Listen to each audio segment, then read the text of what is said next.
Hey, what's going on? This is the Saturday Down South podcast. I am Connor O'Gara. Will, Cupcake Week died a painful death on Saturday. Bama, I probably shouldn't have called it Cupcake Week in the first place. And then we talked about Cake Week having a different feel in this new SEC. But the fact that we had Bama, Ole Miss, A&M, all top 15 teams, all lose to unranked SEC teams who didn't have winning records. What a sport. What a day it was. My head was spinning all day. It felt like everything that we assumed would be locked in by the time the regular season ended basically just blew up in our faces, and it was one of those Saturdays. You know what, man? I feel like we've had a couple of those days. Like, I feel like we've had about one a year in the last couple of years, because we had the year in 22 where it was like Cupcake Day, and we had the Florida upset. They got upset by Vandy. Tennessee got upset. And then we had the one this year that was like ho-hum. Vandy's just playing Alabama. And Arkansas is just playing Tennessee. So it feels like every time we're like, actually, these matchups are not great.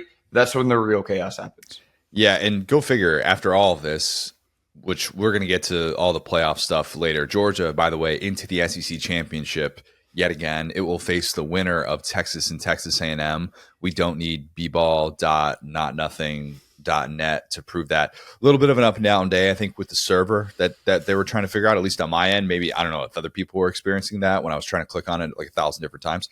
But we are now at least able to see what an SEC championship will look like. And the craziest thing is, A&M suffers loss number 3 and yet can still win the SEC and get to the college football playoff. Very weird. Very weird. I had to remind myself of that watching that game, because it felt obviously like such a deflating way for the Aggies to lose in 4 overtimes like that. But obviously the SEC had itself a terrible day. And the idea of getting 5 teams into the college football playoff, we can kiss that goodbye for the conference. Even getting 4 teams in seems now less likely. This looks like a 3-bid league unless A&M beats Texas and Georgia. And unless that happens, like Texas, Georgia, and Tennessee, if the Vols can beat Vandy, that is the most likely scenario, right? That the SEC will be a 3-bid league in the playoff. Never say never. Don't assume. If Saturday taught us anything, Tennessee fans, as great of a Saturday as y'all had, which you did, doing the Gator Chomp and everything. How about that? What a time to be alive. Saturday taught us anything. It is, do not assume that Tennessee will take care of Vandy and to expect the unexpected. Golly, what a shakeup we had in Week 13. Yeah, my favorite game to play when we do this is I'll open all the box scores in the order I think that we're going to go in, and then I'll open the document and see what order you have them in. And today, I literally was like, you know what? We had a multi-overtime game, top 15 team losers, and I'm like, that technically is the third most important game that we had today. Right? Yeah, could definitely make a case to lead with A&M, but let's instead start with Bama and Oklahoma. Look. What did I say as we gave score predictions for this matchup? What was the prevailing thought?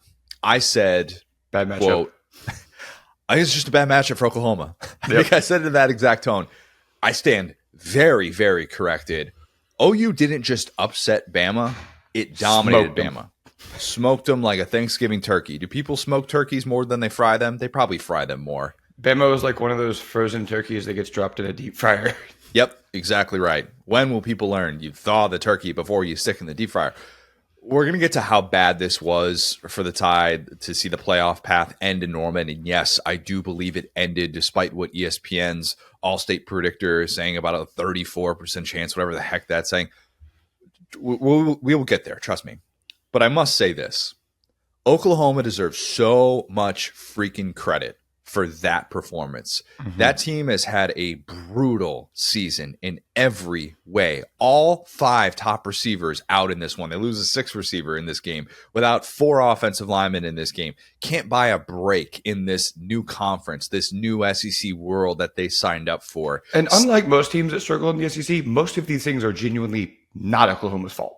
Yeah, there are things that are definitely Oklahoma's fault. Right. I think that is perfectly fair to say. I think offensively speaking, Seth Luttrell did not do a good enough job Right. while he had this job. And I think that Jackson Arnold did not play well enough, even with the resources that he had early on, when, yes, they were still dealing with receiver injuries, but they still had at least some guys healthy in the first part of the season when it wasn't clicking.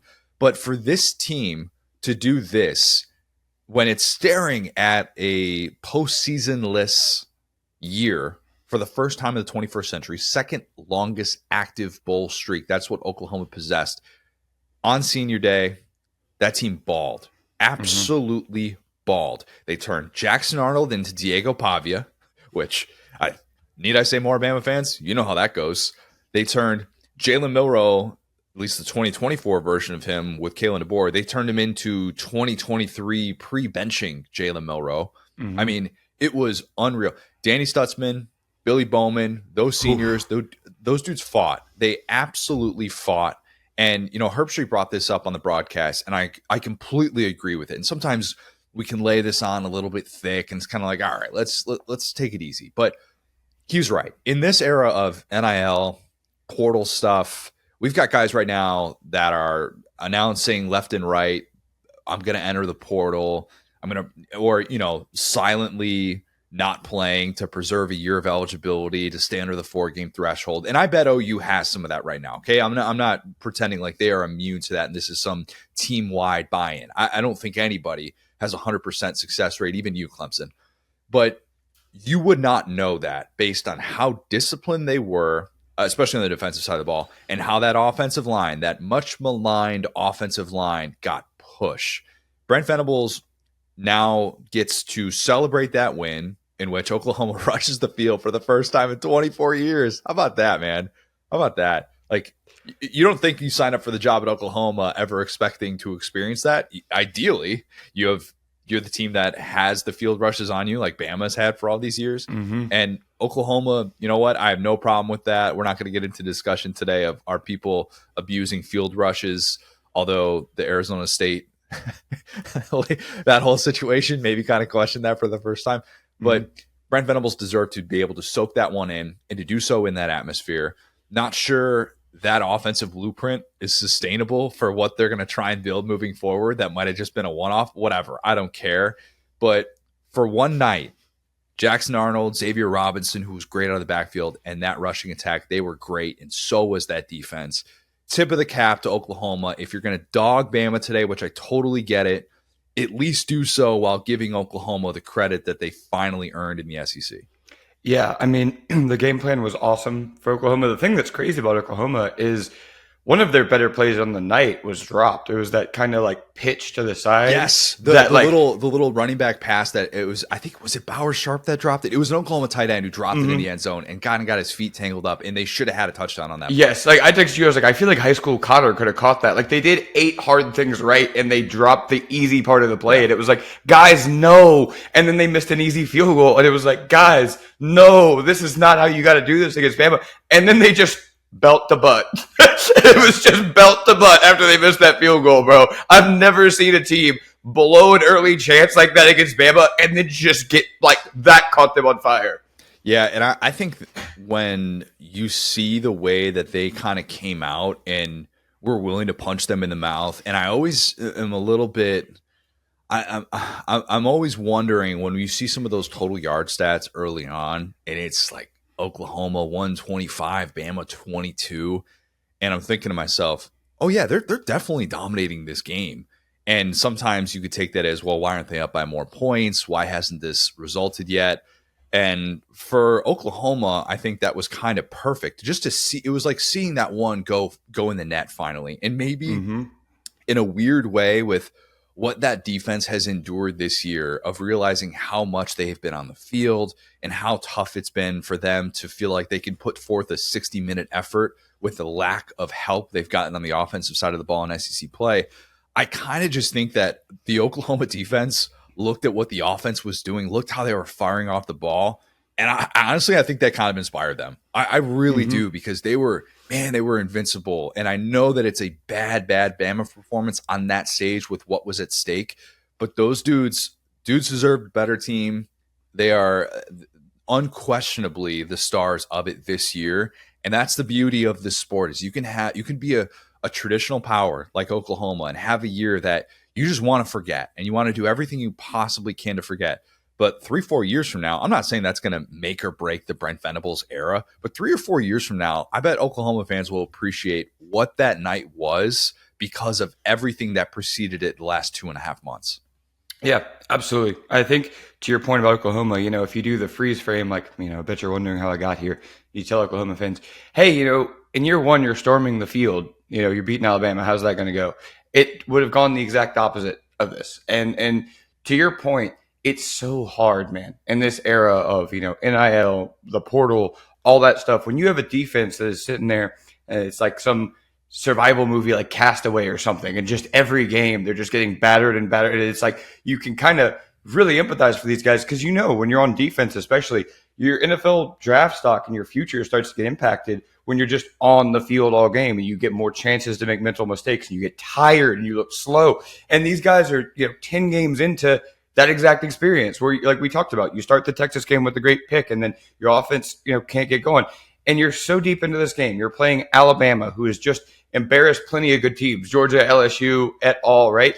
And it's like this defense just said, you know what? We're here. It's sometimes when you have a defensive head coach like Brent Venables, you can kind of get those guys in the boat, and it's like, hey, this is our identity. So yeah, I think that it's all about the guys you show up with, right? The guy winning with the guys you brought, right? And for Oklahoma, the injuries, you can't control that. Where you got to the season, you can't control that. But what you can measure is how hard your guys fight when their backs against the wall. And I think that's a really, really positive thing going forward for Oklahoma in the SEC. Couldn't agree more. Bowen brothers, awesome. Kip Lewis, another pick six against an SEC team from the state of Alabama. Two dagger pick sixes, by the way. He had the one against Auburn, of course. That was the game winner. And then this one that made it a 24-3 game when you realize, oh, man, this is not happening for Bama tonight. There is no comeback in store. The Bama side will. Mm-hmm. I don't have to pretend that this was just, you know what? Let's do this. Just so that I don't have to sit here and pretend that this was make or break in a 24-3 game, let's pretend that the alignment call that negated the sick Ryan Williams touchdown. Oh, NSFW, bro. That play. When I leap out of my couch without a rooting interest whatsoever, it's a darn good play. It's a very, very darn good play. Let's just pretend, for the sake of argument, that play counted. Okay, let's say that counted for Bama and that it wasn't actually Bama's first game without a touchdown since 2011 and it wasn't the fewest points that Bama scored in a game since 2004. All right, let's just pretend that those things aren't on the table, even though they very much are. Mm-hmm. The offense still had one touchdown. The offense, technically. The offense had a couple touchdowns. They just weren't for the offense. That's a good point. That's a good point, Will. The offense scored touchdowns. Let's focus on the positives here. That's a good point. You're hitting pay dirt. It just might not be the way that you drew it up. All right? Mm-hmm. Somebody's at least taking it to the house. The offense looked like it had zero clue what anything was once Jalen Milroe's design runs weren't there like they were against LSU. Mm-hmm. And that's reality. The one play that it looked like Milroe thought he was about to bust like a 20-25-yard run. And he basically tries to run around the OU defense, and they pursued him so well that it ended up being like no gain or something like that. That was when I realized this is not going to happen for his legs tonight. That was a bad, bad early sign. And instead, I thought Jalen Milroe, instead of letting the game come to him and making this feel like, all right, I'm poised.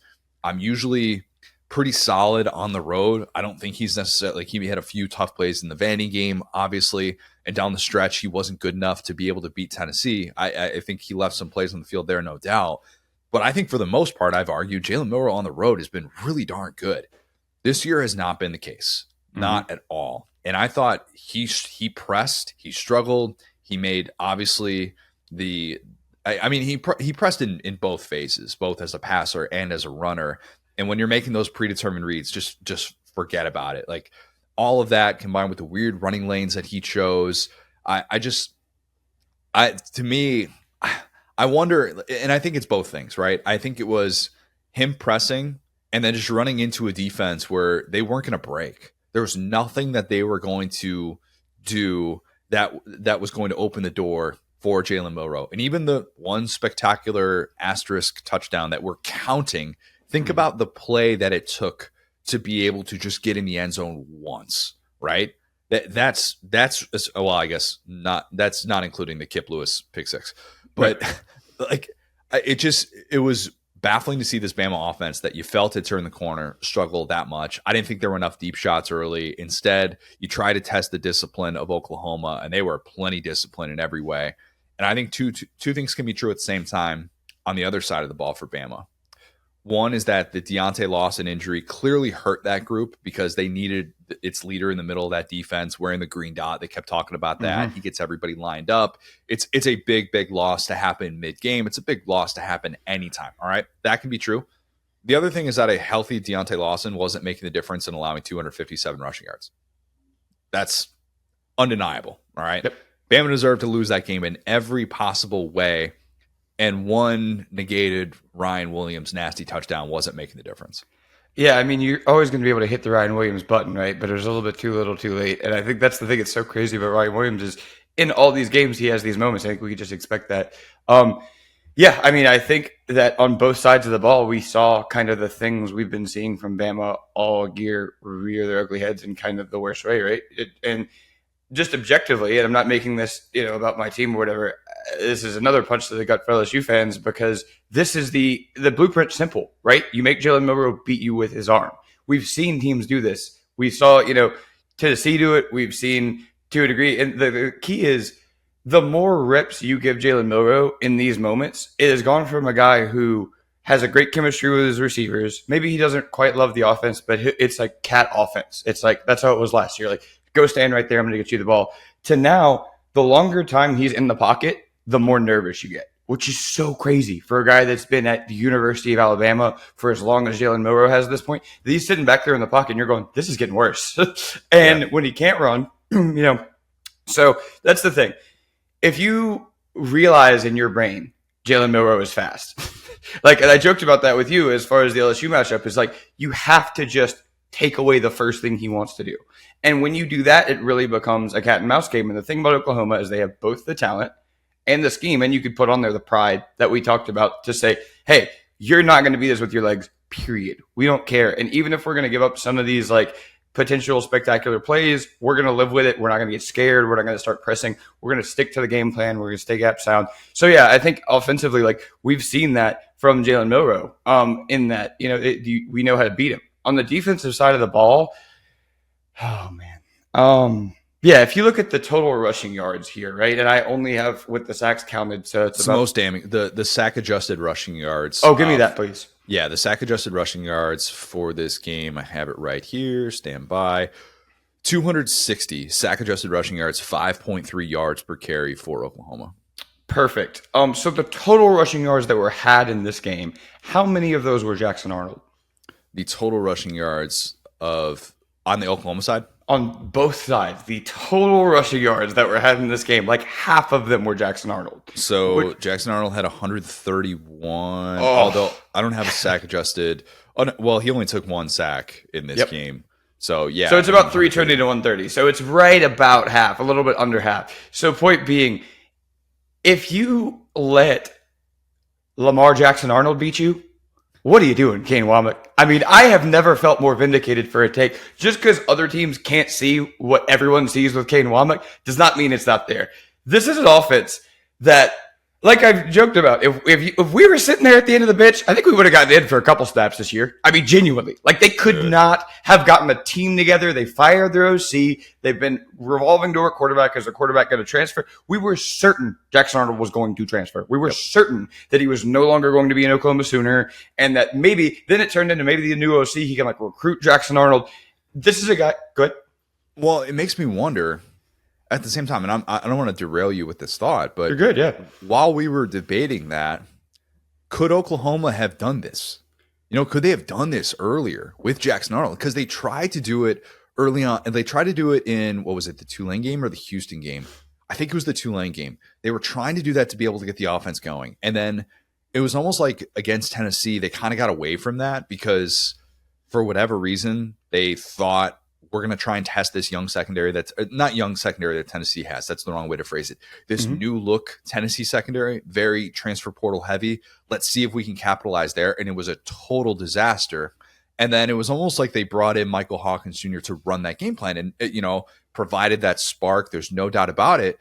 But should this have been OU's offensive identity from start to finish? Yeah, you can debate that. Jackson Arnold has also improved with his ball security, and that's a big, big part of this and why this has been able to work, because the passing numbers were still not particularly inspiring in this one. But it kind of makes you wonder, man, if they had just stuck with this adjustment and just said, you know what, we're going to trust Jackson Arnold to kind of figure this out. Even if he's turning the ball over, we're going to work through this a little bit. It sounds like we're going back and forth on this. I've realized that. Oklahoma has as well. But you see the way that it played out on Saturday night. You go, why couldn't they have done this to and made it their offensive identity earlier in the season and avoided being in this spot? So you said this earlier, and I think you're right, and there's no reason to go back on it now. This game plan, you can't extrapolate this going forward. This only would have worked against a couple of teams, and one of them is Alabama. And the reason why is this swarm defense. It's the fact that they love to pin their ears back, play man coverage, and forget about a guy like Jackson Arnold. So when you start Michael Hawkins, you basically said, we're not going to throw the ball a ton. So that lets a defense like that get after your quarterback. It's a completely night and day situation.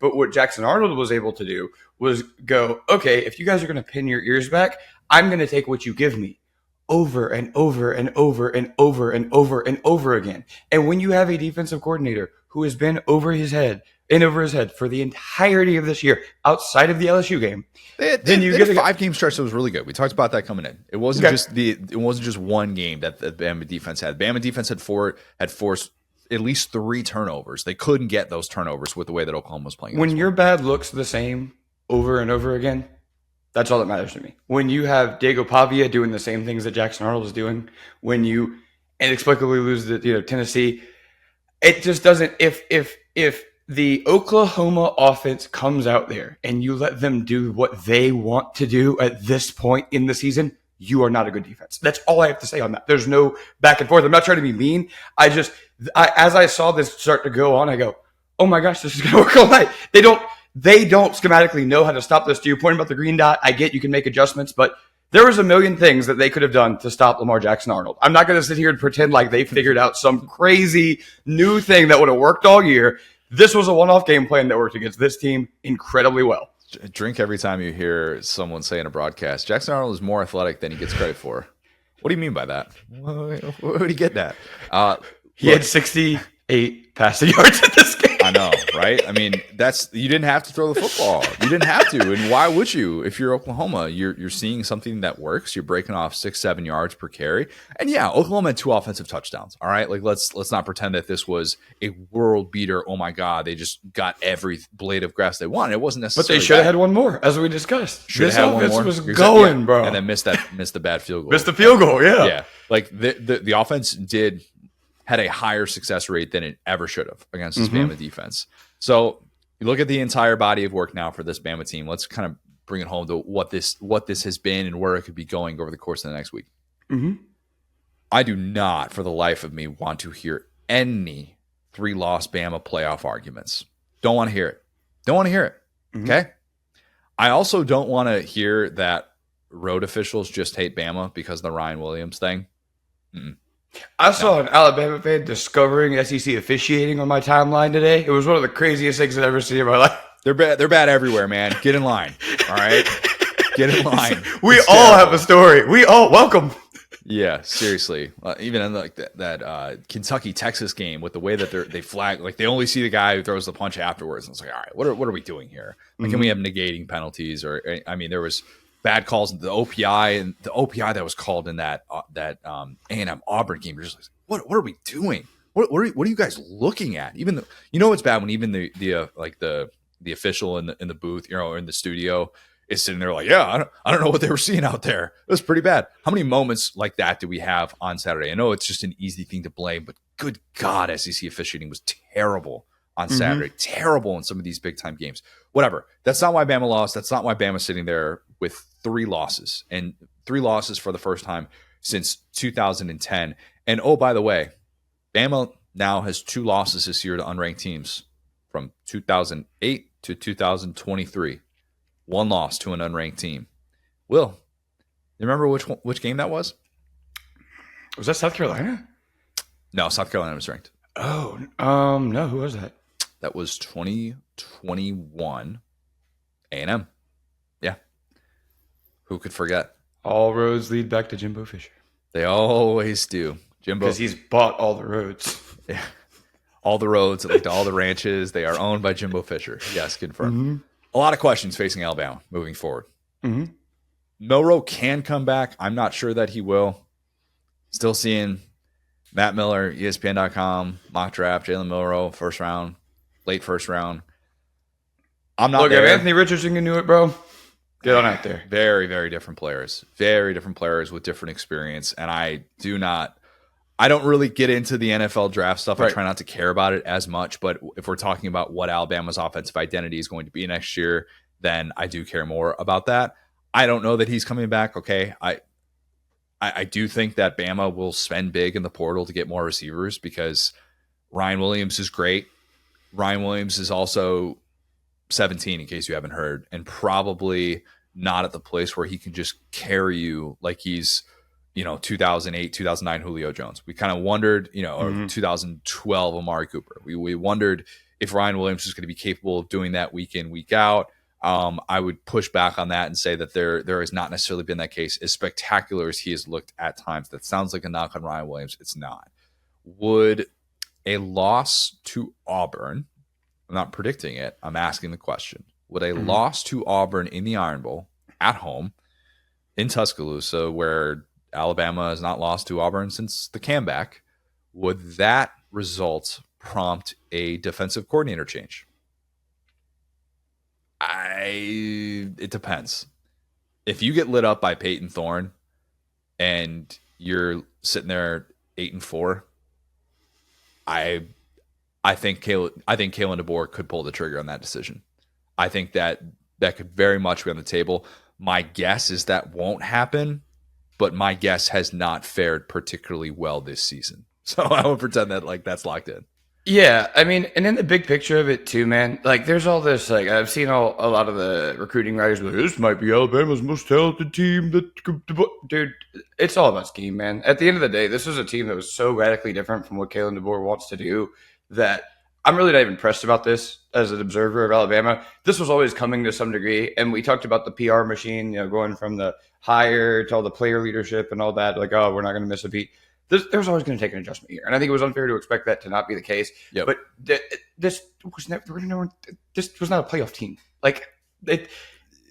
What is a 12-team playoff team? But I'm saying, for the sometimes it is better to just miss the playoff and start working on the next thing. And I think that's what Kalen DeBoer needs to do.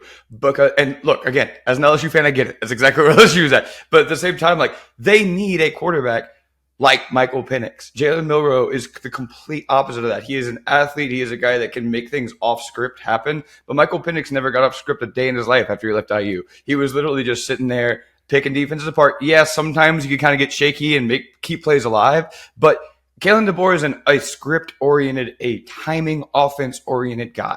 And if you have Jalen Milroe, he's not going to keep your offense on time. That's not his strength. I'm telling you, Michael Penix became that guy. Right. Kalen DeBoer, though. That's the thing, is that it wasn't you are exactly this player at Indiana, and I'm just plugging you into my system and I'm making this go. They built Michael Penix into that type of player because of the injuries that he had. And so it makes me question what is this moving forward? Do you feel good enough in this world if Jalen Milroe is off to the NFL? Are you assuming that Ty Simpson can be built into that guy? Are you assuming Austin Mack, not Alex Mack? Great show. Who could forget? Millennials, you know what I'm talking about. The way that this offense is built, you have been able to find guys that fit into this mold that you can create for them, and they can become that guy. Jake Haener, you built him into that guy. He wasn't that guy to start off his time at Fresno State, and then you built him in to be that guy. What does it look like moving forward? That's a huge question for Kalen DeBoer to answer.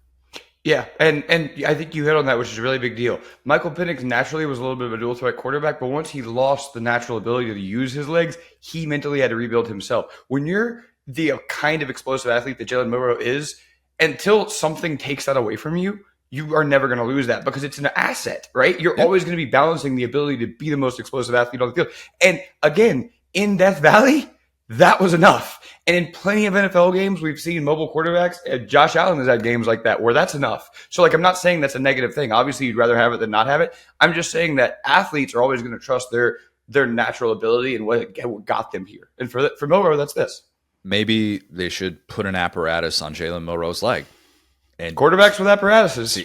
See how far it takes him. Should we talk about that quarterback with an apparatus who got a certain top 10 win? But let me just put a bow on this really quick. Great win for Oklahoma. Super excited about them. Excited about their future. How hard the boys are playing. They will not all spontaneously combust next year. Alabama, not too worried about them either. This is not the end of the days. It's just this was always going to be a transition year. That's all I wanted everyone to just admit about this year. I don't think DeBoer is trash. I don't think this team is lost in the woods. I think that I want to see what this team is under DeBoer, and this team isn't that. Milroe's presence might have tricked us into thinking that this wasn't going to be a transition year. Exactly. Beating Georgia tricked us into thinking this wasn't going to be a transition year. You're right. I agree with that take. I think that's perfectly fair. And Georgia was awesome. I'll give DeBoer credit. Yeah. Anyway. Absolutely. All right. Ole Miss, Florida. Speaking of offensive-minded head coaches who puked on their shoes with a golden opportunity, Lane Kiffin. Lane didn't want to play for an SEC championship, and he got his wish. We told you we were going to say that if they lost this game. Ole Miss fans, I'm sorry. I'm sorry, man. Shout out my guy. What an intro. Yeah. My guy Brett Merriman sitting there just like, Connor, why'd you have to say that, man? Why'd you have to say that?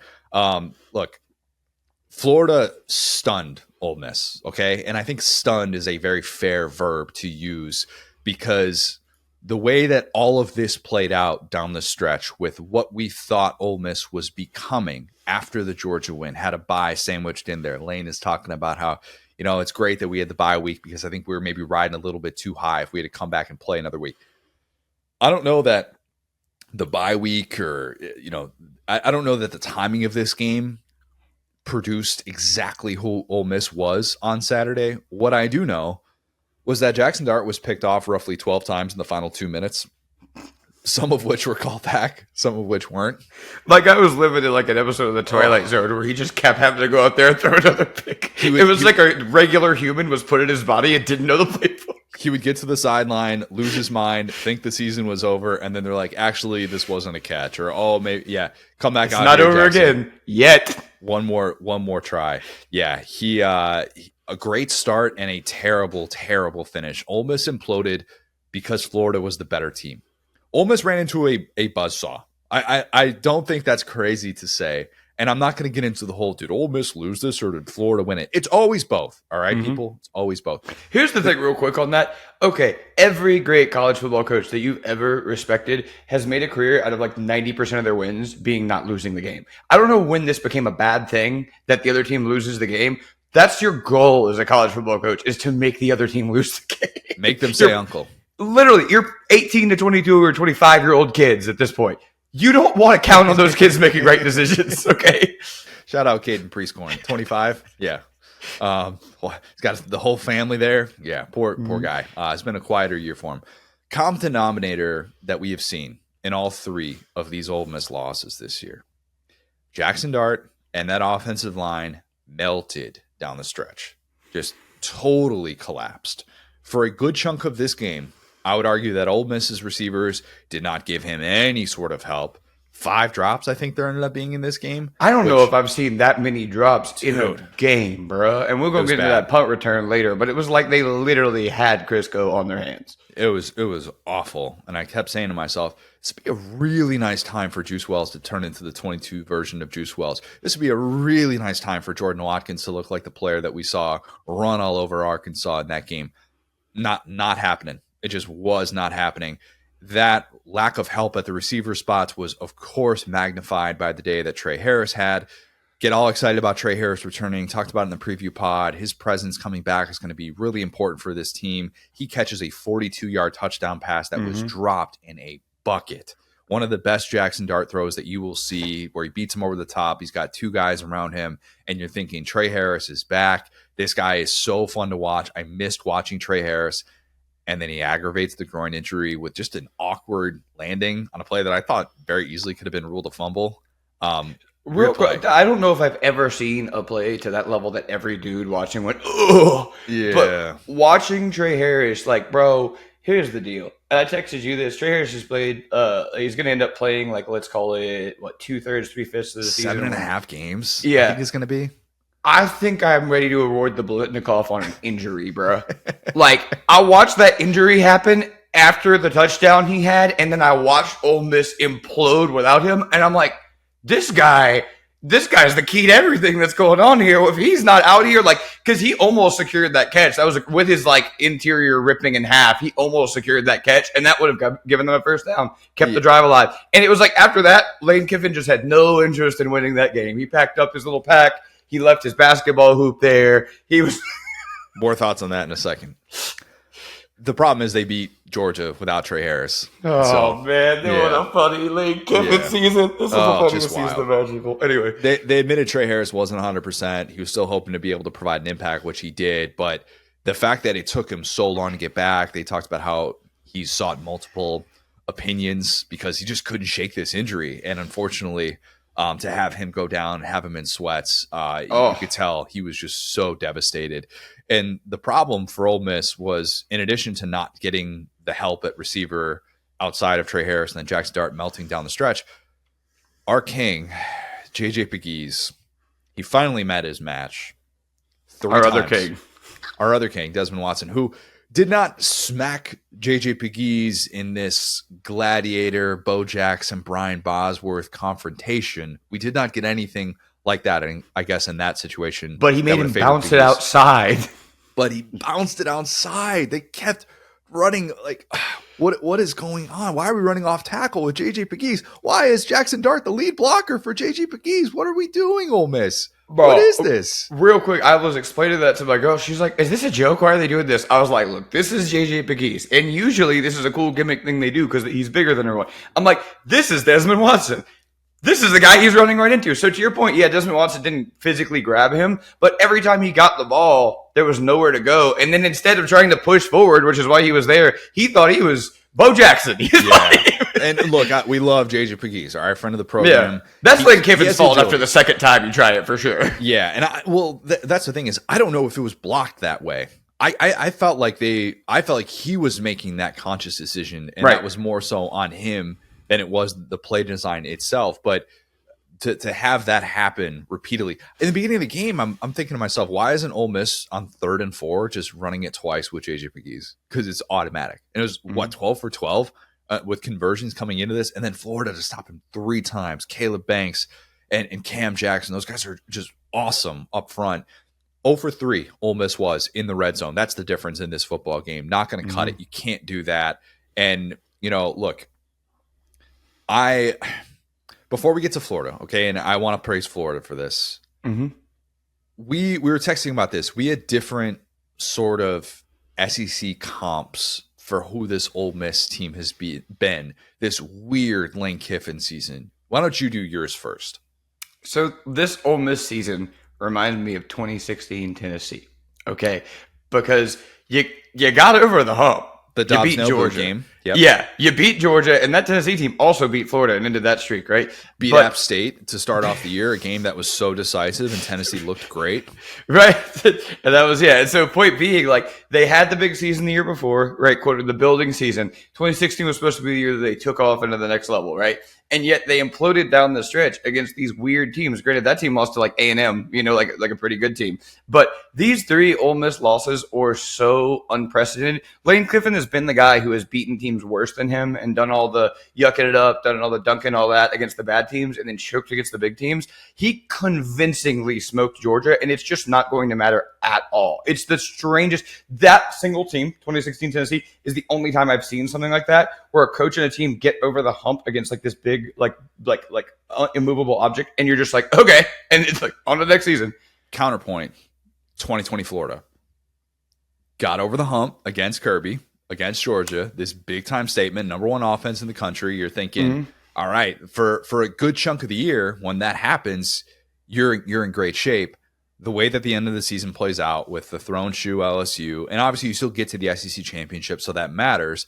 But just a team that you look back on and you're like, you got over the hump, yet you imploded. And you have nobody to blame but yourself. You had all of this talent, and this should have been when this all kind of came together. And instead, we see this, And I realized that the way that the season played out, Ole Miss much more herky-jerky with losing to Kentucky to start off SEC play, losing that game at home. Different type of season than Florida, although Florida losing to A&M, then the Pack the Swamp comments, I guess a little bit similar in some regard. But the fact that you get this win against Kirby and you feel like you've turned the corner, and then by the end of the regular season, you're left wondering, did this window just slam shut? It is one of the worst thoughts to have as a fan of a team, and have that thought cross your mind when you realize how good of an opportunity you had and what you are facing moving forward and how much turnover there is going to be there.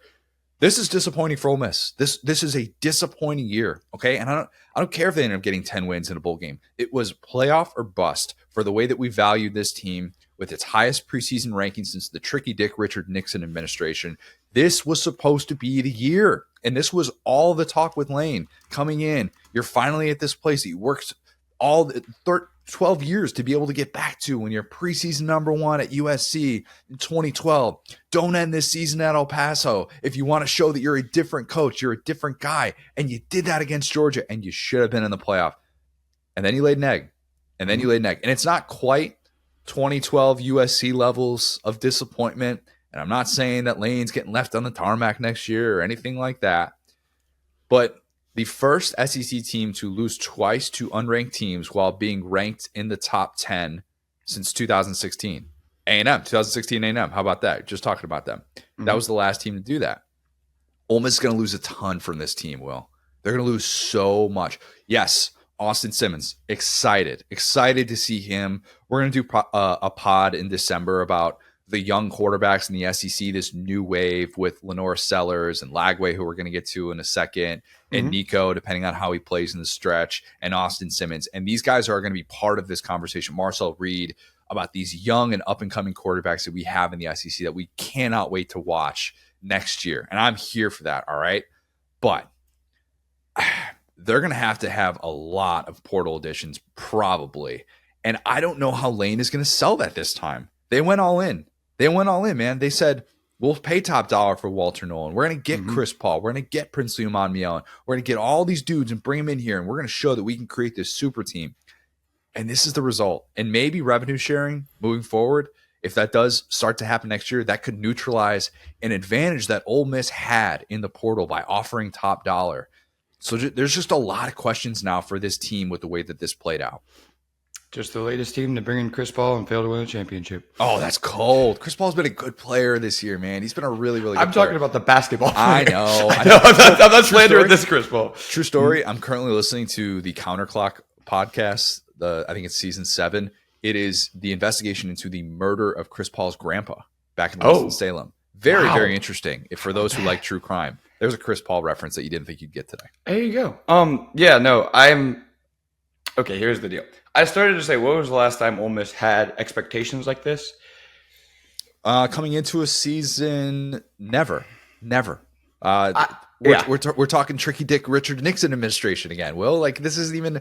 We're not even talking Hugh Freeze era expectations because the way that the playoff was set up. Right. That's the thing.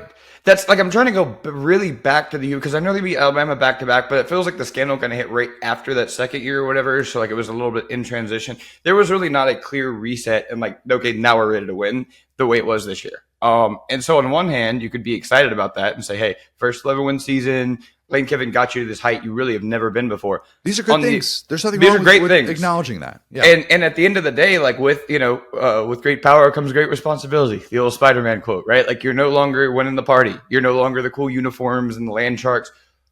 But if you're going to have those expectations, you got to grow up a little bit. And that was the big question for Lane Kiffin. And in the offseason, when we talked about, all the life events he had gone through and the way he carried himself a little bit differently and the way that he had kind of approached things more professionally. And then as the season got underway, it just kind of slowly turned into classic Lane Kiffin. And like I said, I think he's a great fit for Ole Miss. I don't think this is really doom and gloom. I think that this is not a place, honestly, like Florida, that Florida's whole thing is our expectations, where it's like we want to be competing. We want, like, Ole Miss has not been that throughout my life. So I think being the fun team, having Lane Kiffin works for them long term. But at the same time, I think we really saw the ceiling of what Lane Kiffin could be at this point in his career right now. It's hard to argue with that, man.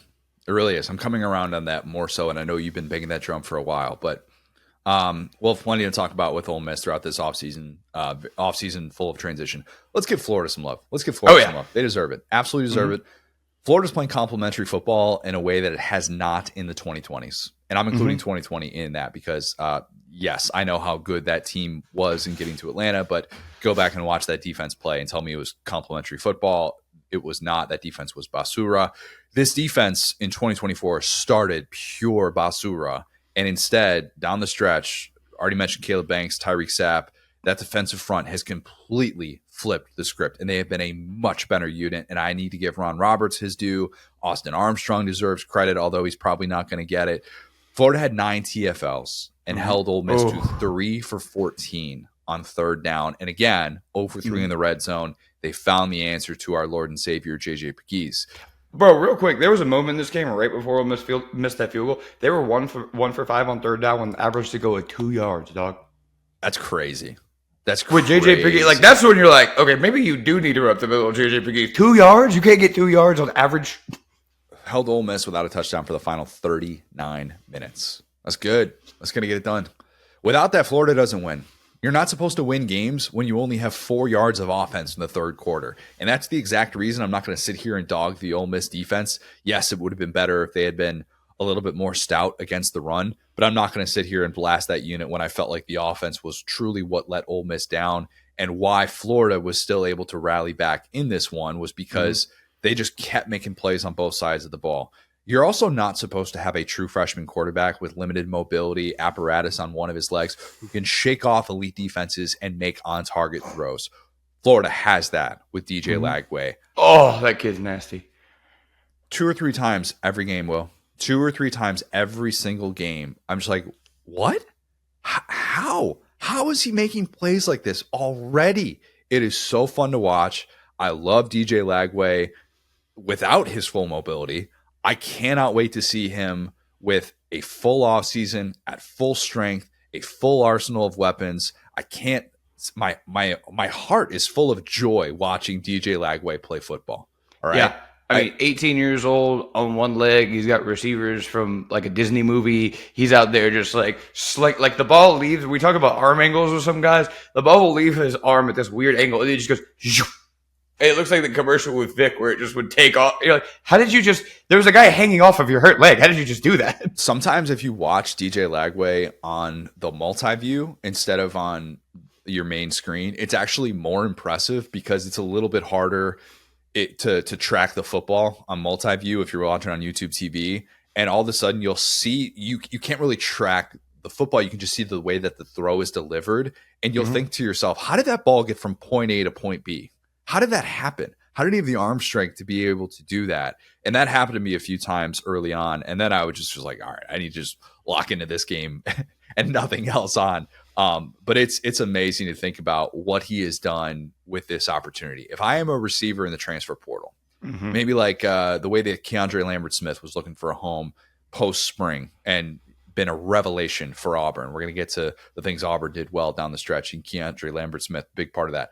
But if I'm a receiver in the portal during this window or the next, and I just need 1 year to get into the right situation, I am signing up to catch passes from DJ Lagway. Would you take Alabama or Florida? Oh, I'd take Florida. If I'm a receiver, I am taking Florida, because as great as it would be to be able to work with Jamarcus Shepard, an elite receivers coach that Bama has, I want a quarterback situation where I feel like I can step in and I'm going to get on the same page with that dude, and I'm going to make myself some money. That's not to say that it means that unit is automatically going to be better, but if I'm at that stage of my career, yes, let me play with DJ Lagway, and I'm not going to necessarily be overly concerned. Maybe my team's going to go 7-5. Maybe they'll go 8-4. I'm have some fun. Yeah, dude. Just no play's ever dead. No play's ever dead. And a future that was very much in question in Gainesville now looks unbelievably bright. Billy Napier, by beating 2 teams on this gauntlet that we talked about all offseason and into the season, can now close the regular season with 3 wins in a row if they can just simply beat 2-win Florida State. How about that? Wild. If you would have told anyone in the preseason that Florida could do that, I would have laughed you out of the room. Florida has, as J Red pointed out to me on Twitter, ultimate good vibes team potential this offseason. potential. It's there. They're a candidate depending on if they can beat Florida State and they can win a bowl game and get to win number 8. But Florida is bowl eligible. Winning season is on the table after all that. After all of that. And by the way, they definitely had the post-game good vibes going with having the basketball hoop set up 100% to troll Ole Miss. How about that? Oh man, that was so funny. I'm gonna say this, right? To me, I think there are still plenty of questions that Billy Napier needs to answer, and I think that if your goal is to get to 6 wins every year, you've gone 2-1 in that goal. I think that it's always going to be about the consistency. Now, you did see something that I've been kind of banging this drum about these two coaches. How kind of on the outside they look very similar, but on the inside, they honestly couldn't be more different. I've often compared Lane Kiffin to Dan Mullen, and you talked about that with 2020 Florida, and we're kind of starting to see him come apart. Those are guys that are playing, they are masquerading as him, okay? They spend their whole lives building a facade that they are him. Billy Napier does not know how to not be him deeply within his core. Are you saying him in the way that like he is him? Yes. That's okay. So trying to follow. That's the thing about Billy Napier. He has that dog in him in a way that very few coaches do. And that's why he nailed the interviews. That's why he did what he did at UL. That's why he got the Florida job. His thing has been almost like arrogance, hubris, going too far. The game changer coordinators, calling his own plays, believing in himself too much. Okay. We've seen guys like Mullen and Lane spend their entire career trying to build up the amount of self-confidence that Billy walked in with day one, okay? And when you are a coach who is reeling the way that Lane Kiffin or Brian Kelly has been in these last 2 weeks, and you go in the swamp, it doesn't matter that everything goes wrong for Billy Napier. It doesn't matter that he's looking at a 3rd and 29. Oh, hey, your team's just going to fumble the ball in the sun. Because something about Billy Napier deep within his soul is like, I'm the storm. Like, I'm not. Guess what? Florida has never had an undefeated season in their history. I'm here to tell you right now, Billy Napier probably will never do that. But he will beat the snot out of some teams that do not have his level of gumption. And in this current SEC, that's about the best you can hope for, because he's shown that. And again, I want to credit the wins and losses. Okay. Big wins in his career. Utah to start off, an LSU team that we're realizing is not too good, and this Ole Miss team. Okay. Put those together. Do something consistently. Yeah. That's what we need to see out of Billy Napier. We saw consistent winning out of Lane Kiffin. We needed him to win the big game. Billy Napier can win the big game. He just needs to win the other games. I agree. And I think defensively, that's a big part of this. And for those who are defense play, bro, like Oklahoma and Florida's defense, I want them to just run Oklahoma drills against each other right now. There are not more charged up defenses in the SEC. Playing their tails off. And so, despite the fact that they could have thrown in the towel. And it would have fed into what we were saying in the first part of the season. For those who want to clap back at us and say, oh, you guys build on Florida. I ain't changed anything I thought about Florida for 3 years. If you guys think I ever changed my Florida take, no. If we're supposed to sit here and praise Florida or say, nah, just trust Billy Napier when they're 1-2, they've gotten blown out by the two core 4 teams that they've faced. And we're just supposed to sit here and be like, nah, Billy's got this. They're good. We can totally see the turnaround coming. And we're just supposed to pretend that their run defense is going to do a total 180 after Mississippi State runs for 250 against them in a win. And we're just supposed to sit here and be like, oh, yeah, you know what? Watch that. Florida's going to figure out. Florida's going to be perfectly fine. There's no reason to think that that Florida's going to tailspin or anything like that. If do you have Photoshop in the Adobe? Do you own Photoshop? I do not. So you didn't physically open Photoshop and Photoshop Lane Kiffin into a Florida uniform. So who did that? Florida fans. Everybody? So that's all I'm saying is that now we don't get to clap back at the media and be like, you didn't believe this. I have lots of Florida mutuals, and their usernames were all Fire Billy Napier. Seriously? We're not going third back around and act like we were wrong here. We were all in this boat together. Go enjoy your team winning. Go enjoy your team winning instead of being like, you guys didn't believe in us. Get out of here. And furthermore, I'm not the guy. Like I said, I told you I hope DJ Lagway stays in Gainesville. And I've said that from the time he got there. All right, let's move on to the 4 overtime game.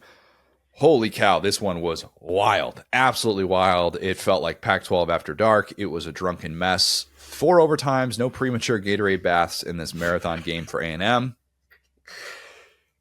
It was an A&M who did the premature Gatorade bath. You don't need to go back to that one, 2018. Also, no victory for A&M this time, unlike the last time we saw them play in a bunch of overtimes.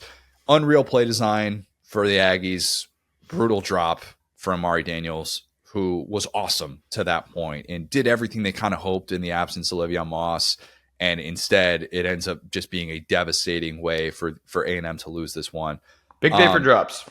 Say it again. Big day for drops. Yeah, it was. Really, really big day for drops. I guess if a place is once haunted, does that mean it's always haunted? Does a haunted house ever just become legit and above board? So I grew up in a haunted house. I don't know if we ever talked about this, but no. That's actually probably the craziest thing about me you don't know is that my house is incredibly haunted in Louisiana, and they're still there, buddy. Oh yeah, they're probably more upset because we kind of redecorated, but yeah. Ghosts don't like that. Don't like change. Oh, that's bad. Okay, so I guess if you're once haunted, you're always haunted. That you never really shake that. I would argue Auburn did not feel haunted this year or last year or even the year before that, really. And I get it. They beat Ole Miss in, oh no, that was 21. Never mind.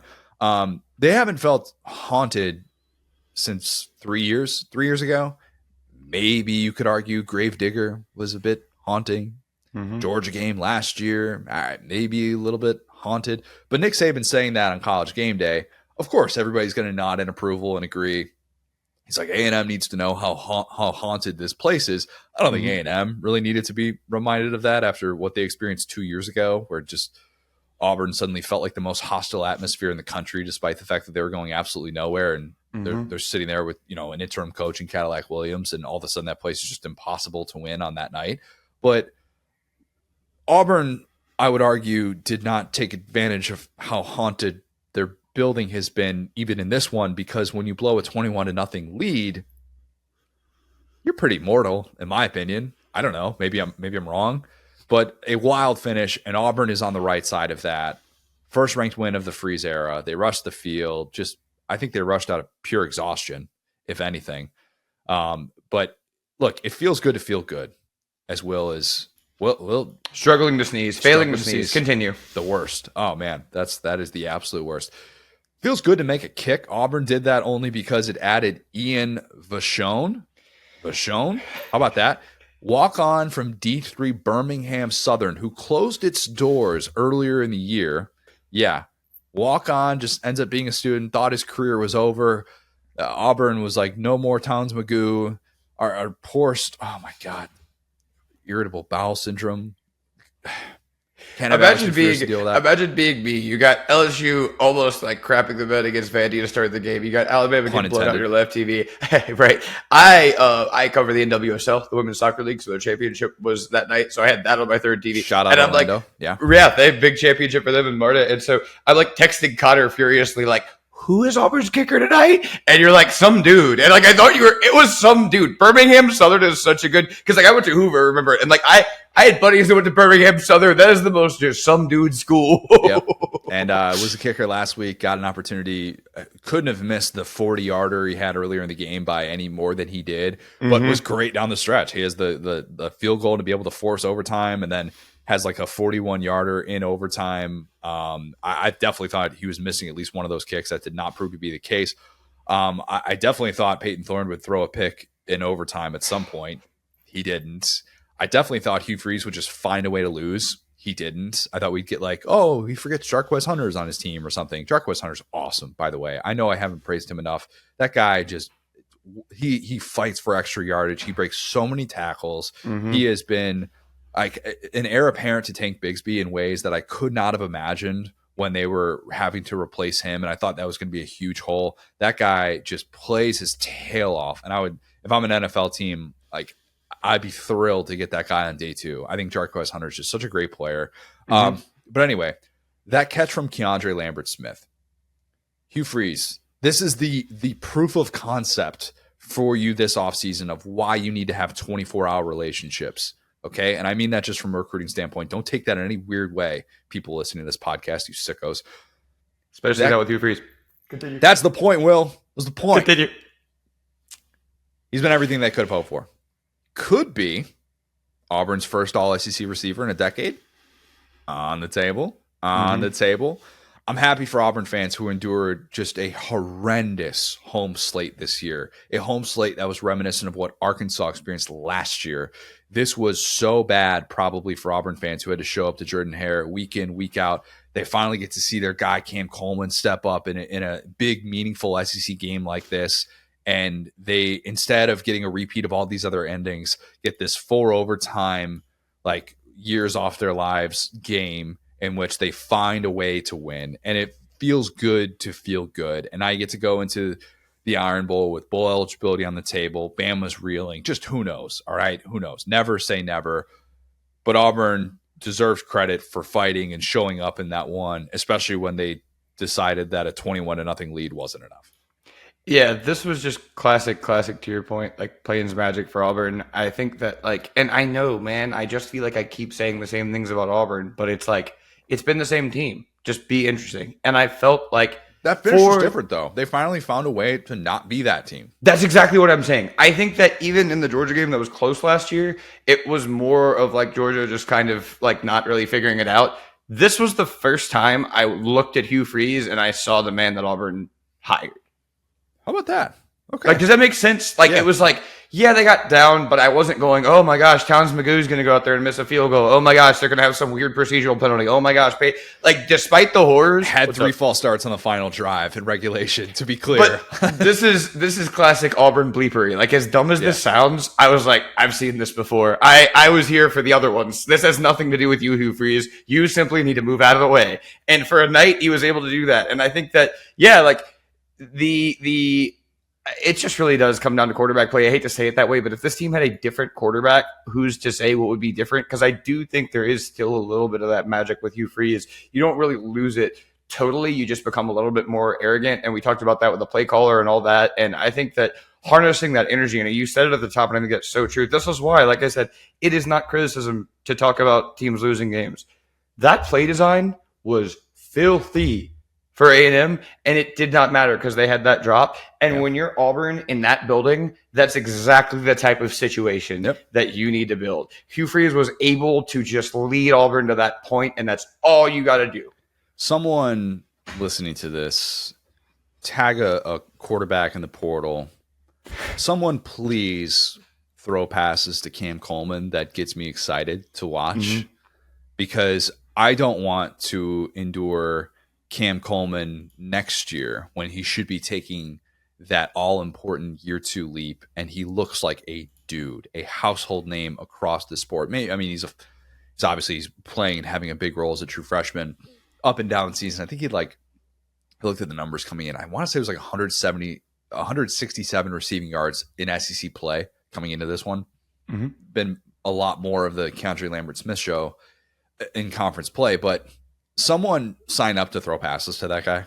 Just please, Malcolm Simmons too. Just sign up. I promise it'll be the weapons of this team, dude, are so good.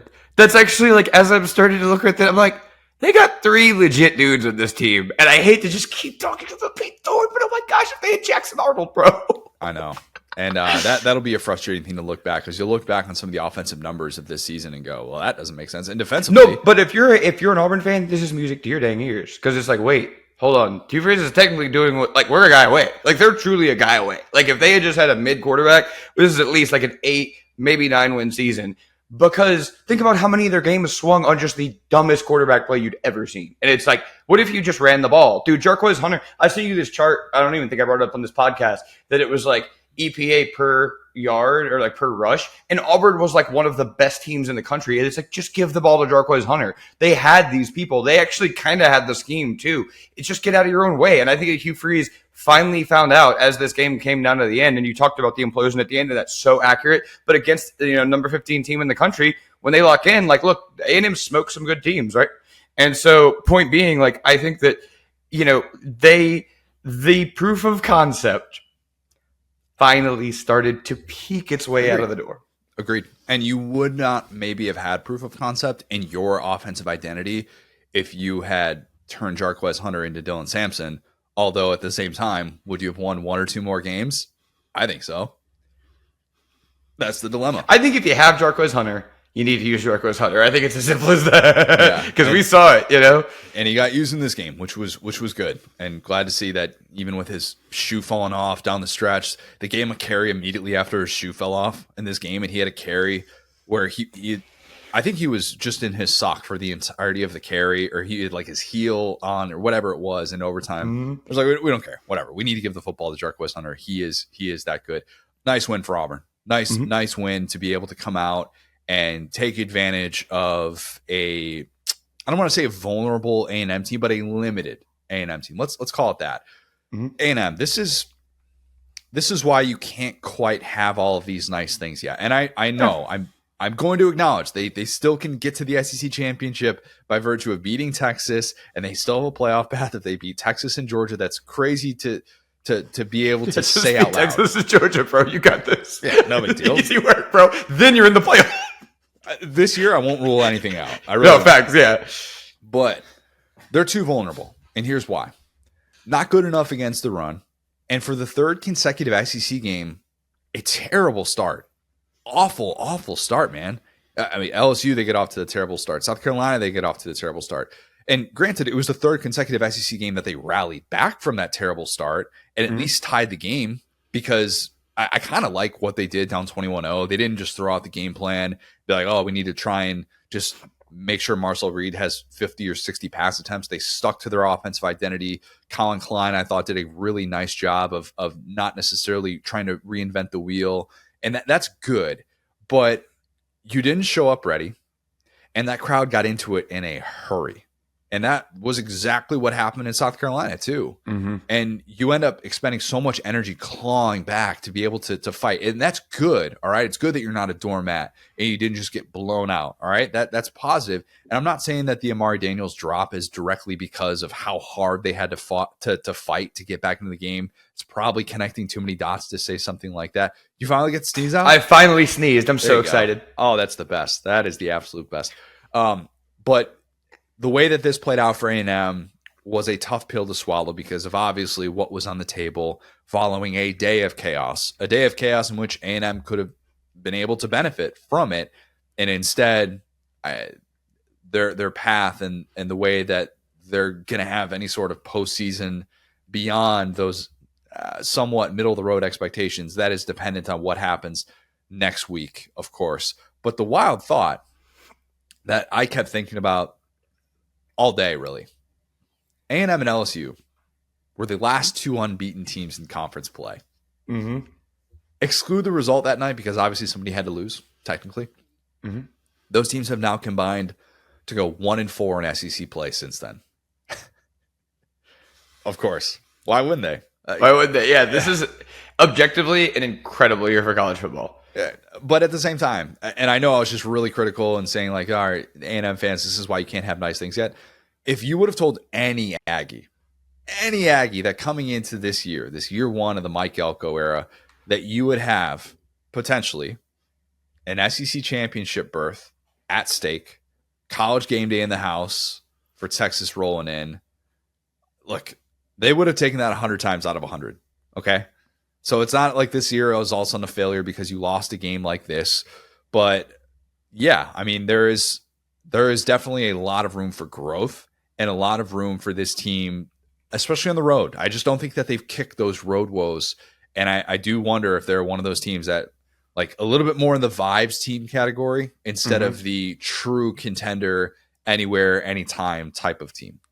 So you know me, like I come from like the NBA background and everything, and I think the play-in with the NBA is like a pretty good representative of like, okay, like we talked about, some teams need to make the playoff to build. Okay, so Texas A&M, to your point, has gone far and above what we expected out of them this season. So that's a pass. That would be a pass if they lost to Texas and then lost a bowl game. That A is in the barn. I mean, you could point to 2 or 3 specific games with A&M where it's like, okay, well, you're better than we thought. Year one head coach in the SEC is with the new SEC. And, like, this doesn't even really get talked about because they haven't even done it. But the concept of that new real estate out there out west with, like, Oklahoma and Texas and, like, A&M was, like, the, yeah, they've been here for like 10 plus years, but they have a new head coach. So it's like, we don't want to get left behind with these new powers coming in from our old conference. And so the way that they hung in here was so massive for their future. So I'm never going to sit here and say, like, I think that, so point being, coming from the playoff atmosphere, I think that the playoff talk can kind of, and you're going to hear me, push back against that a ton, because this team, again, was never supposed to be a playoff team. They got a new OC, they got a new DC, they cleaned house, they changed everything about their team. Now, that being said, this is a team that playing in the conference championship, playing in the playoff would help them so much in their story of getting better, because it's all house money. They have nothing to lose in either of those formats. So they're in a dream situation right now, which is, hey, you are going to play the team. And I don't really know about it. I would assume they still probably hate Texas more than anyone. Is that? Yeah, no question about it. I would push back a little bit on that they cleaned house, because they did have some of those pieces returning, very high profile players who left, Walter Nolan, Evan Stewart, obviously, and that made the rounds. But I still think that you could look at some of the pieces that they had coming back, a Noah Thomas, Tareen York is a big part of what they do defensively, and obviously having Shamar Turner, Shamar Stewart. Like, I still think they had some really, really nice pieces year one coming back. So it wasn't like a total cleaning of house in that way. Yes. I mean, like, schematically though, just fill us out, like, vibes wise. Like, if you go to work at A&M, like, because now this is all professional, especially at A&M. If you were a player on last year's A&M, you're playing on this year's A&M, you had two completely different lives. You lived. Yeah, that's fair. You know what I'm saying? That's fair. So yeah, they got some of the pieces, but Evan Stewart left. Like, it's just when you go through that amount of turnover, that tends to bite you down the stretch, right? We saw it in year one under Brian Kelly, where they had the terrible loss to A&M, where it's like, oh wait, actually these guys aren't super tight. Like they're like, everyone doesn't know everyone's middle name, and that can be a little bit of an issue when you get on, in these situations. So yeah, I think that we've seen so many positive things, and I will say, I did say the opposite about Alabama. Here's the big key here with this team: they have already overachieved. With Alabama, the standard is way, way, way up here, and anything short of Nick Saban was always going to be a letdown. So this is more of like sink the letdown and start over with Alabama. With A&M, they've been in, I guess they say heck over there. They've been in heck for like 20 years, okay? And they keep trying to get better. Since Johnny college football hell team, yes. In a lot of ways.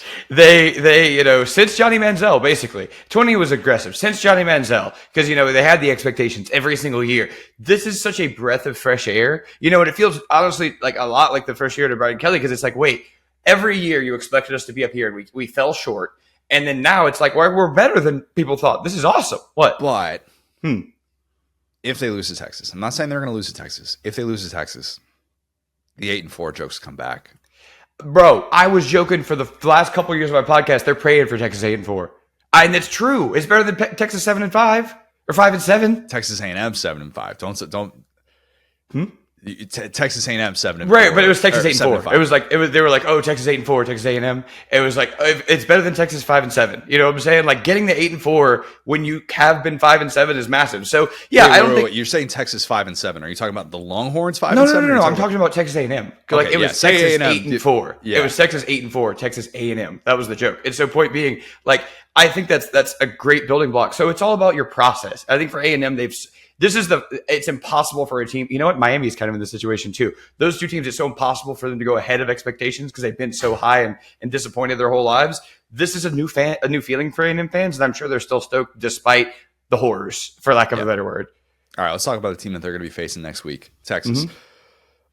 Texas wins this game against Kentucky, another kind of ho-hum Texas win, but it was not a ho-hum day for Quinn Ewers. A very eventful day, I would say, for the Texas quarterback. He starts the day by participating in Senior Day, which all but confirms he's gone after this season. We're going to get the start of the Arch Manning era next year. He gets the keys to the Sark Cadillac, whatever you want to call that. Noteworthy, not stunning. We expected that to be the case. Ewers' first half of this game looks really solid, looks like he's in control, and then he hurts his leg. He stays in, and he's very much limited, and he was not the same guy. Texas still kind of kept Kentucky at an arm's length and had this 15-play drive to be able to make a 3-score game with, 2 minutes left? But it was very evident, if you were watching this, that Ewers was not at full strength after this leg injury, and Texas's offense was kind of stuck in the mud. And they got the ground game going, and that was great to be able to see Wisner, to see Blue still having too many of these fumbling issues that he needs to figure out. Otherwise, that could be something that costs them in a big-time game down the stretch here. But the way that Ewers' day unfolded was just a roller coaster. And many, I bet, were wondering, why did he get left in this game when it was evident that he was limited? You've got I think we can call Quinn Ewers an injury-riddled quarterback, an injury-prone quarterback, not riddled. Let's call him injury-prone, okay? And he stays in this game, and you're wondering, like, did Sark leave Ewers in because he didn't want to risk the arch hype train returning and having that become an overwhelming topic of conversation late in the year? Maybe there's some of that, possibly. Or did maybe Sark just see that a capable Kentucky defense, who played well, I think, for good chunks of this game, obviously the run defense wasn't where they hoped it would be, but did they maybe Texas just decide Ewers has the best chance of navigating this, even with limited mobility? I don't think he had an apparatus on his leg, but did he maybe give them a better chance? Yeah, possibly, to not turn the football over, but he still ends up having the pick six, whatever it was. Looks like more like a strip sack. Weird play. His mobility is going to be a very popular topic of conversation all week heading into A&M. Not great timing to have to deal with that when coming into this game, Sark said he was as healthy as he's been since the injury. That's not ideal. It's just not. I feel bad for these coaches. Like, what do you expect? Like, hey, he looks rough in practice, dog. Like, I wouldn't bet on us. Dude is really struggling. We're thinking about putting in Arch, but if you're A&M, you have to prepare for Arch. You have to. And the potential mobility element that he can provide. I'm not saying this because I think Ewers is going to get benched or something like that, but if it's a game in which he doesn't look right and he's just a sitting duck back there for that A&M defensive front, and all of a sudden Texas is like, we need to get something going or else we're not going to have a chance in this one. The backup quarterback card, last I checked, works pretty well at Kyle Field. I think, Will. Come on, man. Sorry, that was rude.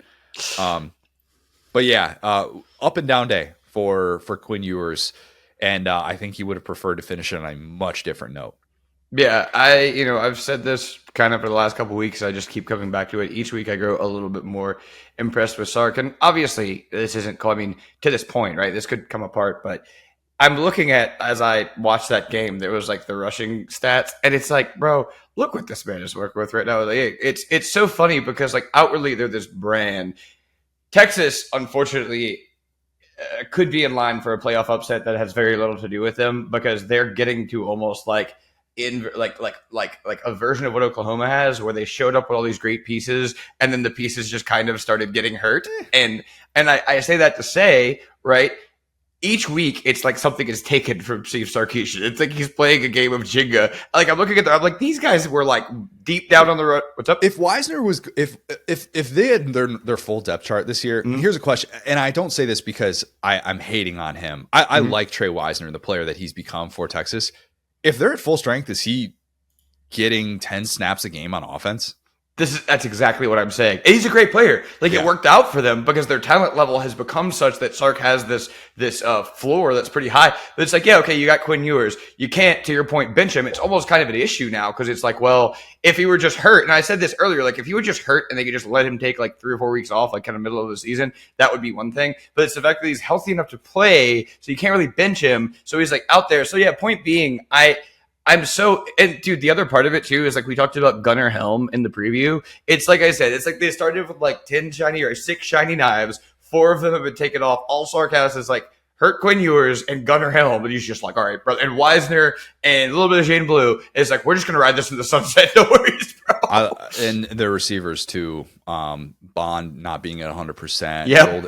Golden's turned into a nice player. Should have been flagged on that play. Again, don't know why he wasn't, but They get enough out of the pieces that they have. I do like Gunnar Helm, man. When I was trying to think of the right comparison for Gunnar Helm, and I was going to compare him to peanut butter because okay, that's the one. Sorry, I was like, what tight end is he about to pull up from the 80s? Go on. I was going to throw it. I was going to throw it on Twitter, and then I thought, out of context, this is going to sound very good.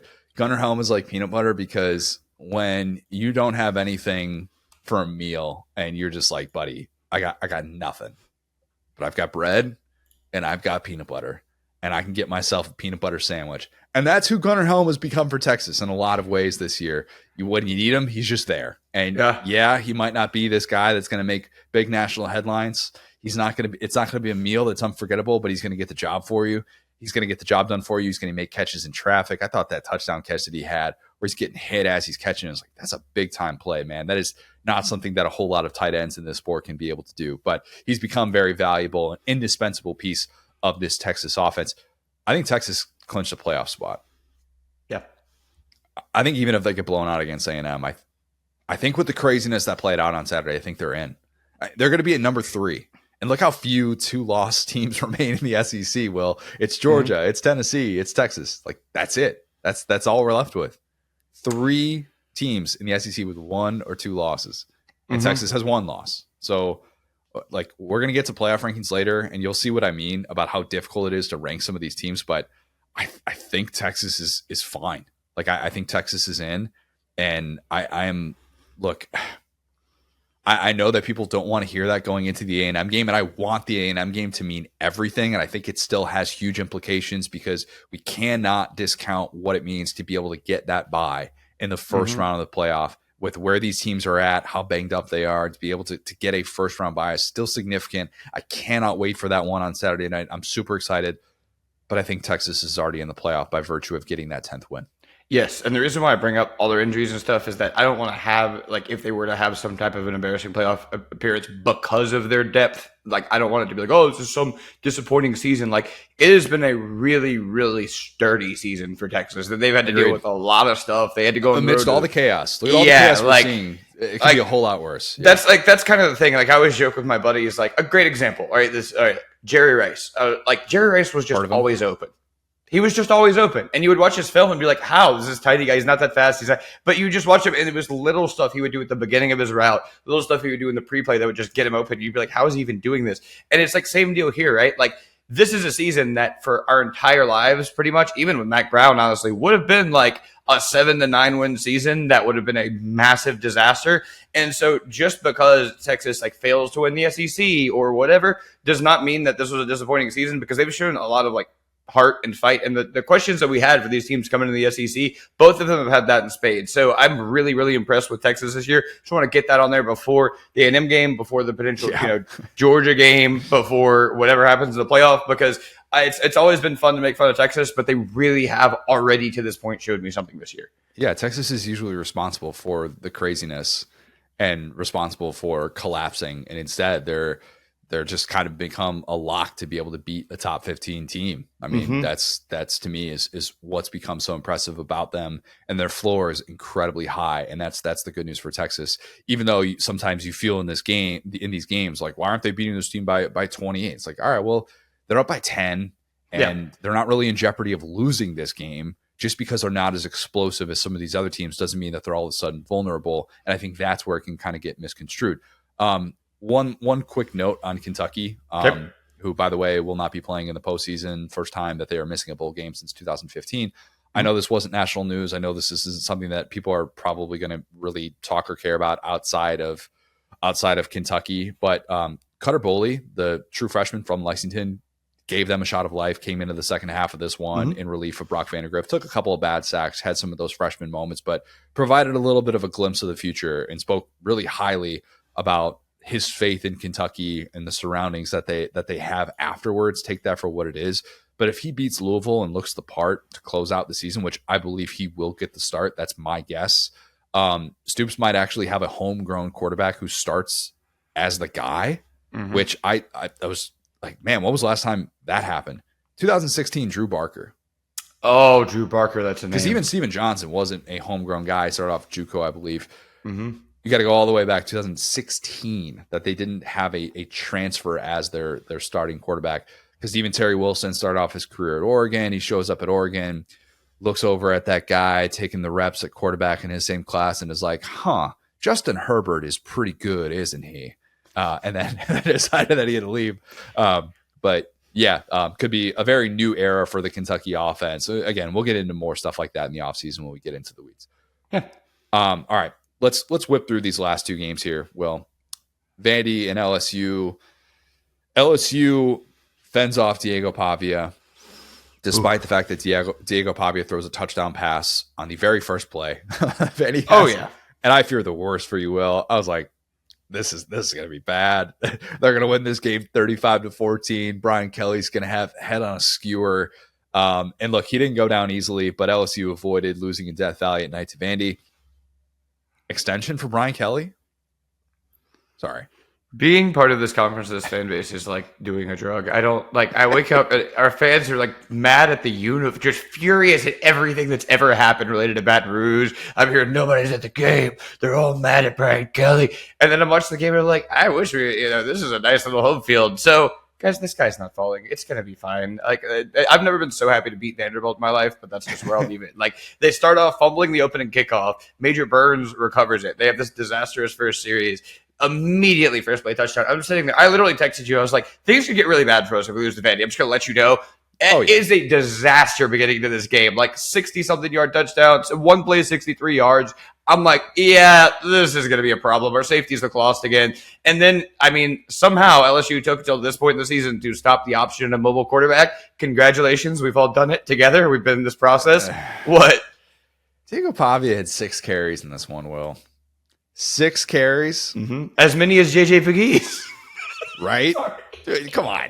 Sorry. We're like, look, I am convinced 100% that he is playing through a significant injury at this point.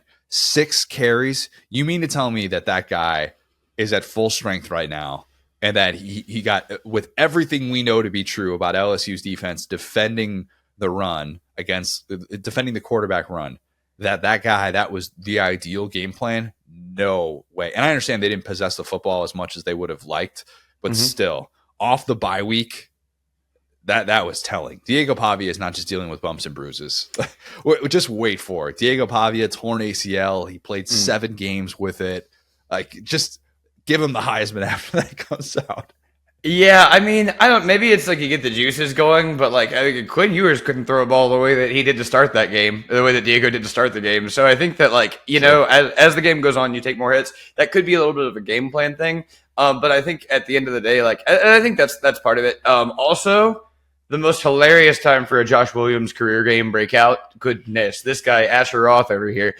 Finally he sees what? He was on the 2019 team, bro. That guy loves college. It took him. He's about to graduate. He's decorating his little cap. He's ready to go. So, like, yeah, we needed everything we got from Josh Williams, and it was just enough. And that's all I got to say about this game. Happy LSU didn't lose to Vanderbilt. Can't say the thing about a couple of teams. That song came out my freshman year of college. Yep. And if you went to a single party that didn't have that song playing, you'd be like, what are we doing here? What are we doing here? Yeah. Every pregame, every power hour, whatever.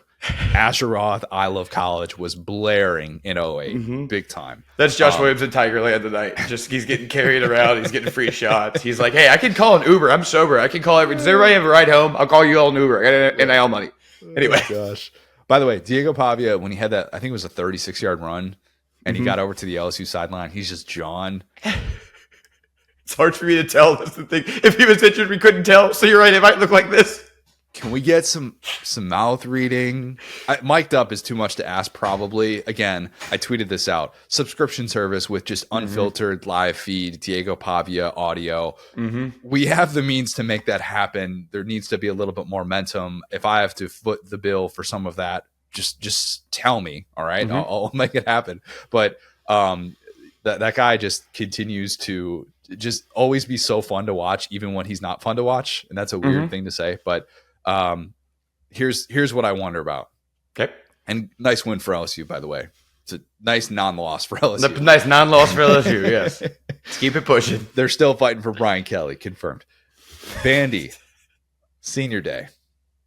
Welcoming in Tennessee. Vandy has a chance to make people at least wonder if the SEC is about to be a 2-bid league in the playoff. Don't underestimate the power of Pavia. All right? That's all I'll say. It is possible that A&M could lose to Texas. Texas could play Georgia in an SEC championship, and all of a sudden we're going, are these the only 2 teams that are going to be representing the SEC in the playoff? I don't think that'll happen. But me thinking something means absolutely nothing after the Saturday that we just had.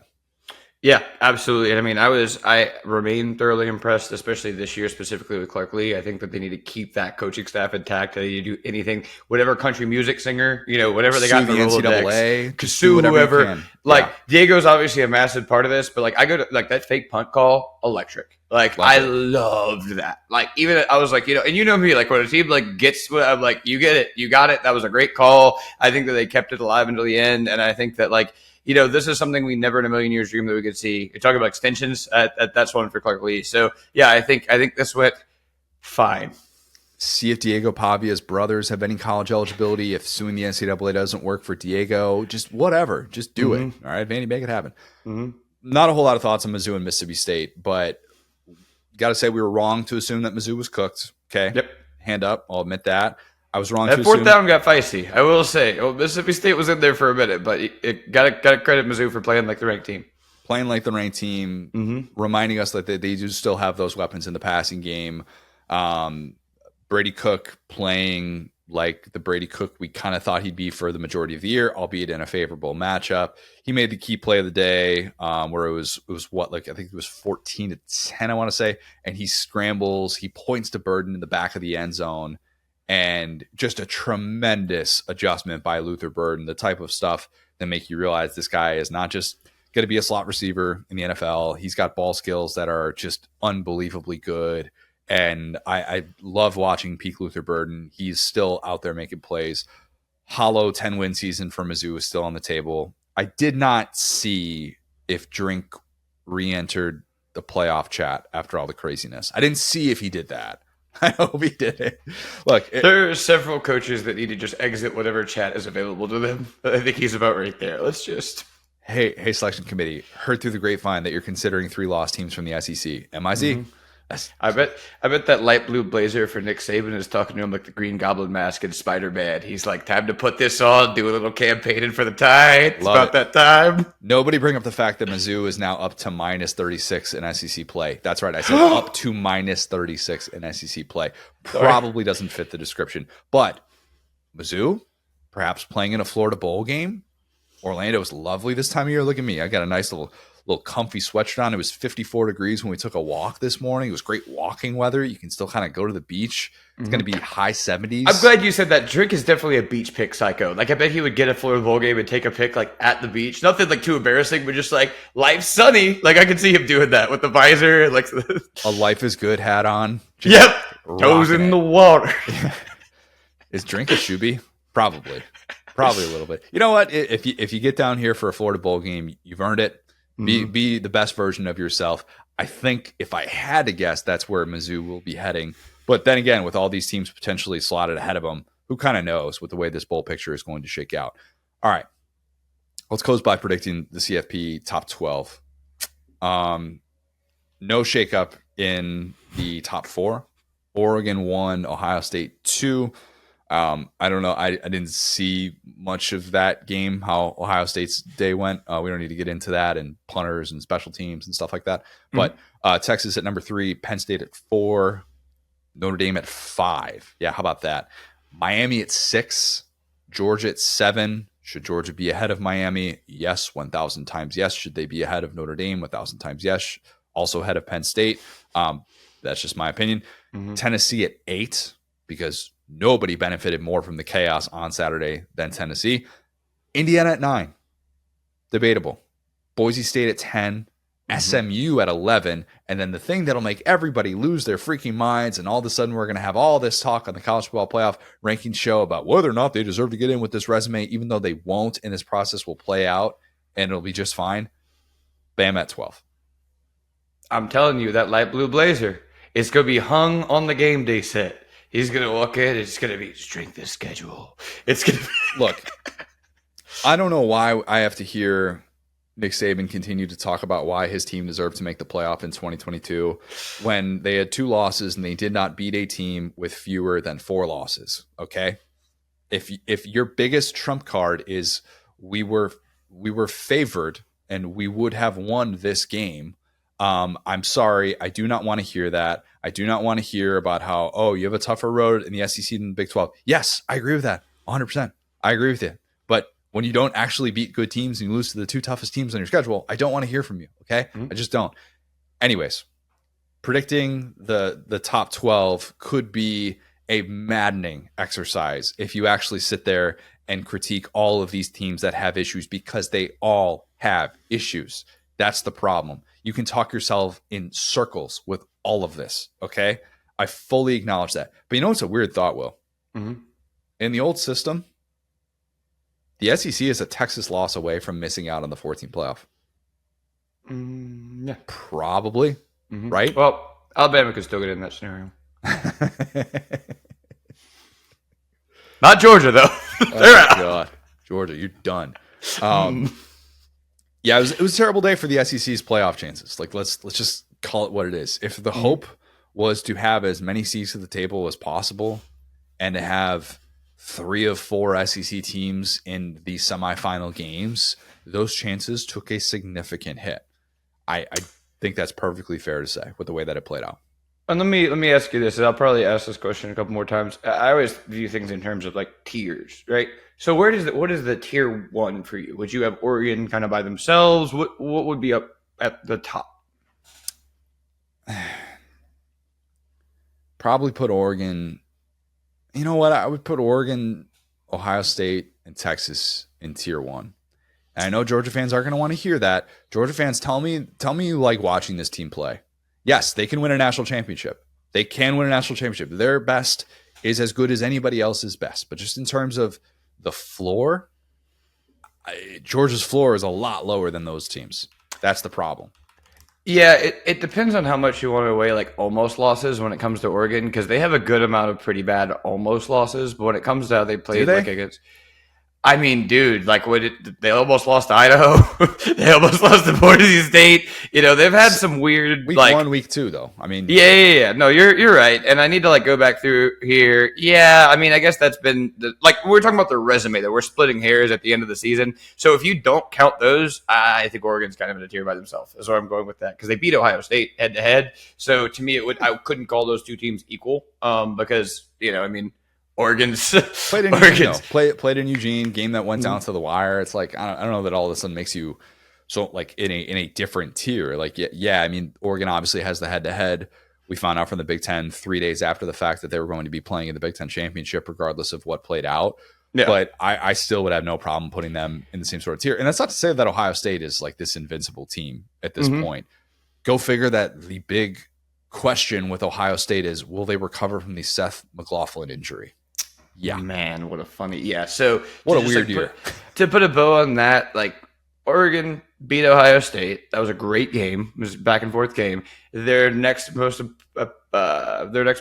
like impressive win is like ranked Illinois, I guess. Like that's their only other ranked win at the time. Boise State is more impressive.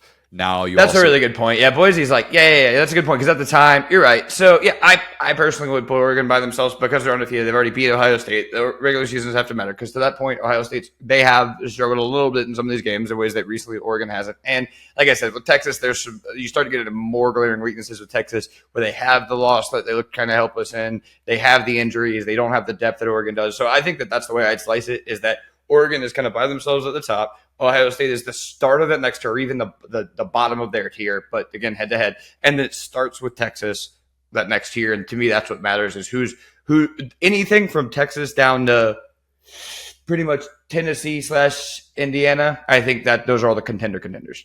Oregon's your last remaining unbeaten. Mm-hmm. The way that this year has played out, it's not what are your flaws, probably. It's what can you do on your best day. Can you get in the field? What can you do on your best day? Can you stay healthy?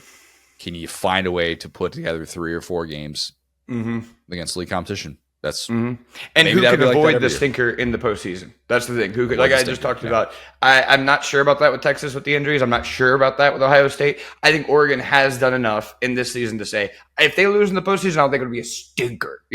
Yeah, this is kind of what we signed up for. Mm-hmm. This is the type of season that the 12-team playoff. Many hoped it would yield, and maybe even the playing field a little bit.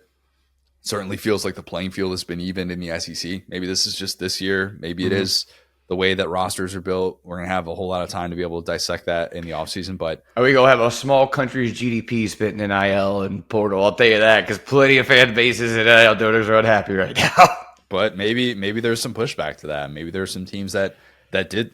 We just talked about Ole Miss spending and not necessarily yielding the result, even though I do think the spending on the defensive guys that they added, and for the most part, there were a lot of hits with the portal additions that they had. But obviously, you are going to be judged by your final results. So they got dogged the bounty hunter after them. They had to get their goalpost repossessed. Their little basketball hoop. They were like, all that money you spent didn't go anywhere, Jack. They just went over, pushed it to the Florida sideline, and said, "This is your property now. You guys get to have this." The day that we got, it was crazy, and a reminder: no givens in this sport, man. Absolutely no givens. We will have an early pod for the people because I realize it is Thanksgiving week. We do not have, unfortunately, the Egg Bowl on Thursday, but still to be able to get this pod out on Wednesday. So maybe if you're traveling on Wednesday to a Thanksgiving destination, just hope you have a safe road to be able to get to wherever you are going, and maybe you can listen to us on the way there. So we will be recording on Tuesday. We will have that pod come out Wednesday morning, and we will have early football, a great rivalry week ahead. I cannot wait for it. We might just not have an interview because we have so many things to break down. I'm going to throw that possibility out there.